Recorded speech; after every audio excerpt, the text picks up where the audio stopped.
2022 সালের নভেম্বর মাস। ঘড়ির কাঁটায় তখন রাত 3টা। দিল্লির এক মধ্যবিত্ত পরিবারের ছেলে, বয়স মাত্র 19। সে এমন একটা ওয়েবসাইটে ঢুকলো যেটার অস্তিত্বের কথা গুগল জানে না, পুলিশ জানে না, এমনকি তার বাবা মাও পর্যন্ত জানে না। কিন্তু সেই ওয়েবসাইট তাকে চেনে, তার লোকেশন জানে, তার দুর্বলতা জানে। নমস্কার, আমি অমরেন্দ্র। আজকের এই ডকুমেন্টারিতে আমরা দেখব কিভাবে সাধারণ মানুষ ডার্ক ওয়েবের ফাঁদে পড়ছে, কিভাবে ভারতের অপরাধ জগৎ এক নতুন রূপ নিয়েছে, এবং সবচেয়ে ভয়ের কথা, কিভাবে এই বিপদ হয়তো আপনার একদমই কাছে এসে পড়েছে। ইন্টারনেট আমাদের আধুনিক জীবনের একটি অবিচ্ছেদ্য অংশ। এটি কিছুটা আইসবার্গের মতো বিশাল, যার 3টি স্তর রয়েছে। প্রথম স্তর, বা যেটা উপর থেকে দেখা যায়, এটি হলো সারফেস ওয়েব, যা পুরো ইন্টারনেটের 4 থেকে 5% মাত্র। এর মধ্যে রয়েছে Facebook, YouTube, Instagram, WhatsApp, Google ক্রোমের মতো আরও সমস্ত অ্যাপস, যেগুলো আমরা প্রতিনিয়ত ব্যবহার করে থাকি। দ্বিতীয় স্তর হলো আইসবার্গের সেই অংশ যা জলের নিচে লুকানো অবস্থায় রয়েছে। এটাই হলো ডিপ ওয়েব। এখানে আছে ব্যাংকের তথ্য, হাসপাতালের রেকর্ড, সরকারি ডাটাবেস, যা কোনো ধরনের ওয়েবসাইটে সার্চ করে পাওয়া যায় না। এখানে একজন ব্যক্তির সমস্ত পার্সোনাল ইনফরমেশন সংরক্ষিত অবস্থায় থাকে। তৃতীয় স্তর, যা ডিপ ওয়েবের ঠিক নিচের দিকে একেবারে ক্ষুদ্র একটি অংশ, যা সাধারণ মানুষের ধরাছোঁয়ার বাইরে। এখানে পৌঁছতে বিশেষ সফটওয়্যারের প্রয়োজন।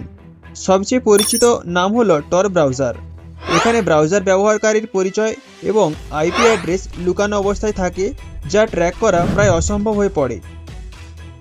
ডার্ক ওয়েবের এই অন্ধকার জগৎকে কাজে লাগিয়ে গড়ে উঠেছে এক সমান্তরাল পৃথিবী। এমন একটা বাজার যেখানে মাদকদ্রব্য, মানুষের পাসপোর্ট, আধার কার্ড, ব্যাংক অ্যাকাউন্টের তথ্য বিক্রি হয় কয়েক লক্ষ ডলারে, যেখানে ভাড়া করা যায় হ্যাকার, এমনকি এখানে পর্যন্ত ভাড়া করা যায়। কিন্তু এই রহস্যময় জগতের উৎপত্তি কোথায়? এটা কি কোনো হ্যাকারের তৈরি, নাকি কোনো সরকারি ষড়যন্ত্র? আজ আমরা ফিরে যাব 1969 সালে, ইন্টারনেটের আদি যুগে। ডার্ক ওয়েবের মূল শিকড় লুকিয়ে আছে 1969 সালে আরপানেট, অর্থাৎ advance research projects agency network. যুক্তরাষ্ট্রের প্রতিরক্ষা দপ্তর চেয়েছিল এমন একটি নেটওয়ার্ক যা যুদ্ধের সময় ভেঙেও পড়বে না, এবং গবেষকরা একে অপরের সাথে গোপনীয় তথ্য শেয়ার করতে পারবেন। প্রথম দিকে আরপানেট ছিল অনেকটা ডার্ক নেটের মতোই। এটি সাধারণ মানুষের জন্য ছিল না, কেবল কিছু সামরিক ও শিক্ষা প্রতিষ্ঠান এটি ব্যবহার করতে পারত।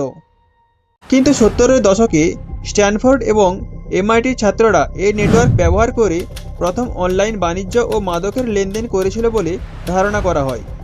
এটাই ছিল ভার্চুয়াল আন্ডারগ্রাউন্ডের প্রথম লক্ষণ। 90-এর দশকের মাঝামাঝি ইন্টারনেট সর্বসাধারণের জন্য খুলে দেওয়া হয়। মার্কিন গোয়েন্দারা এমন একটি প্রযুক্তি চাইছিলেন যা তাদের পরিচয় গোপন রেখে অনলাইনে তথ্য আদান প্রদান করতে সাহায্য করবে। তখন তারা তৈরি করলেন দ্য অনিয়ন রাউটিং। 2011 সালে ড্রেড পাইরেট রবার্টস ছদ্মনামে রস উলব্রিক্ট চালু করেন সিল্ক রোড। এক কথায় এটি ছিল ডার্ক ওয়েবের অ্যামাজন।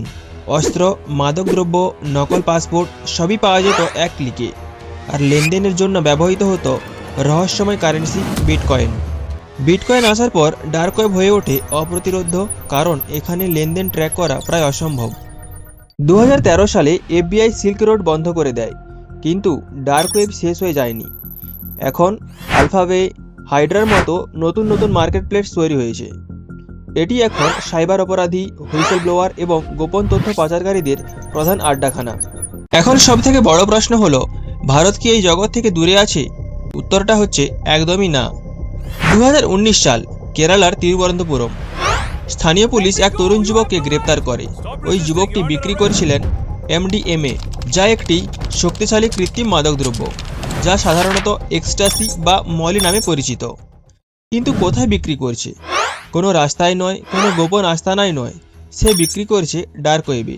ক্রেতারা অর্ডার করছে অনলাইনে, পেমেন্ট হচ্ছে বিটকয়েনে, আর মাল পৌঁছে যাচ্ছে সাধারণ কুরিয়ারে, সাবানের প্যাকেটে বা বইয়ের ভেতর লুকিয়ে।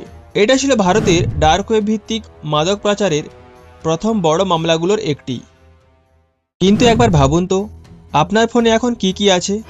ব্যাংকের অ্যাপ, আধার লিঙ্ক, ছবি, আত্মীয় পরিজনদের নম্বর। কখনো ভেবেছেন এইসব তথ্য চুরি হয়ে গেলে কি হবে?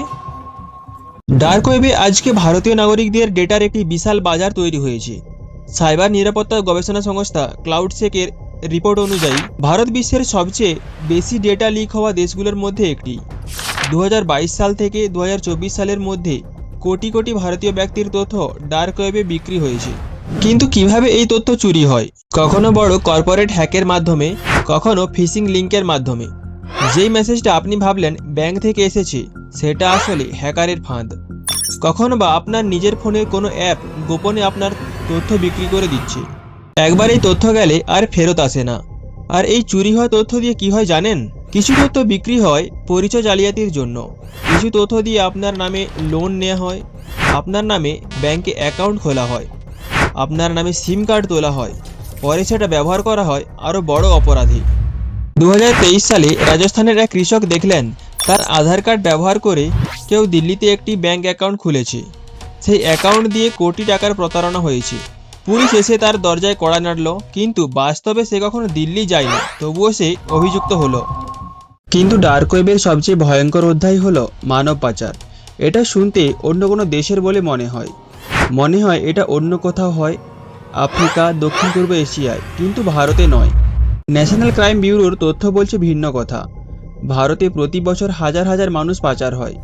ইন্টারনেট, বিশেষত ডার্ক ওয়েব, এই পাচারের একটা বড় হাতিয়ার হয়ে উঠছে।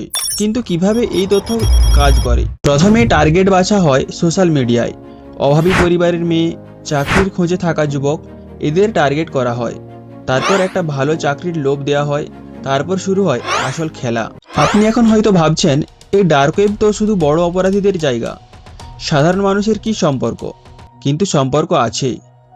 আজকের দিনে ডার্ক ওয়েবের একটা ছায়া এখন সাধারণ ইন্টারনেটেও ছড়িয়ে পড়ছে। Telegram channel, encrypted messaging group, এগুলো ডার্ক ওয়েব না হলেও এক ধরনের কাজ করে চলছে। কিন্তু এখন প্রশ্ন হলো, ভারত সরকার কি এই বিপদ সম্পর্কে সচেতন? হ্যাঁ, এবং পদক্ষেপও নেওয়া হচ্ছে। 2020 সালে ভারতে সাইবার ক্রাইম কোঅর্ডিনেশন সেন্টার তৈরি হয়েছে। সিবিআইয়ের একটি বিশেষ দল ডার্ক ওয়েব মনিটরিংয়ে কাজ করছে। ইন্টারপোলের সঙ্গে সমন্বয় বাড়ছে এবং সম্প্রতি ডার্ক ওয়েব থেকে বেশ কিছু বড় অপরাধী চক্র ভেঙে দেওয়া সম্ভব হয়েছে। কিন্তু সমস্যা হলো, প্রযুক্তি এগিয়ে চলছে আইনের চেয়ে অনেক দ্রুত। একটা চক্র ভাঙলে আরেকটা গড়ে ওঠে, একটা ওয়েবসাইট বন্ধ হলে 3টে নতুন খোলা হয়। হ্যাকাররা প্রতিনিয়ত নতুন নতুন পদ্ধতি আবিষ্কার করছে। ডার্ক ওয়েব শুধু প্রযুক্তির সমস্যা নয়, এটা একটা মানবিক সমস্যা। কৌতূহল, অভাব, লোভ, নিঃসঙ্গতা, এই সব আবেগকে ব্যবহার করে ডার্ক ওয়েব তার জাল বিছায়। এটা ধনীদের বা গরিবদের জন্য নয়, এটা সবার জন্য একটা ফাঁদ। তাহলে এইসব জেনে আমাদের কি করণীয়? প্রথমত, সচেতন থাকুন। আপনার পাসওয়ার্ড শক্তিশালী করুন। 2 ফ্যাক্টর অথেন্টিকেশন চালু করুন। অপরিচিত অ্যাপ ডাউনলোড থেকে বিরত থাকুন। দ্বিতীয়ত, কৌতূহলকে নিয়ন্ত্রণ করুন। অনেকে মনে করেন ডার্ক ওয়েব দেখা মানে সাহস দেখানো, কিন্তু আপনার এই এক ভুল পদক্ষেপ আপনার সাধারণ জীবন বদলে দিতে পারে। তৃতীয়ত, যদি কেউ আপনাকে ব্ল্যাকমেল করার চেষ্টা করে, লুকাবেন না। সঙ্গে সঙ্গে সাইবার ক্রাইম পোর্টালে অভিযোগ করুন।